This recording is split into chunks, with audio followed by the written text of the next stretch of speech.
அவ்வளவு விஷயங்களை சொல்லிட்டு போயிருக்காரு.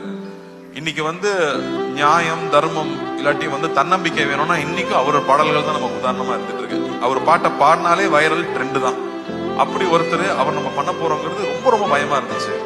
இன்னும் அவரோட பத்தி இன்னுமே பேசிட்டு இருக்கோம். இன்னுமே அவரை பத்தி பேசிட்டு இருக்கோம். அவர் ஒரு பாட்டுல சொல்லியிருக்காரு, வாழ்ந்தாலும் மறைந்தாலும் பேர் சொல்ல வேண்டும், இவர் போல யார் என்று ஊர் சொல்ல வேண்டும். அவரே பாடிட்டு போயிட்டார். தன்னுடைய வாழ்க்கையே மக்கள் பணியா இருக்கணும், மக்களுடைய நன்மை தான் என்னுடைய வேலைனே ஒர்க் பண்ணியிருக்காரு.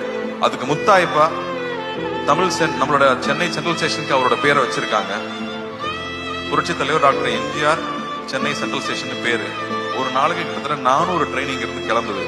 ஒவ்வொரு ட்ரெயின் கிளம்பும் போதும் சென்னை புரட்சி தலைவர் டாக்டர் எம்ஜிஆர் ராமச்சந்திரன் அவர்கள் பேர்ல சென்னையிலிருந்து கிளம்புற ட்ரெயின் ஒரு நாளைக்கு கிட்டத்தட்ட 5000 தடவை அவரோட பேர் அனௌன்ஸ் பண்ணிட்டே இருக்காங்க.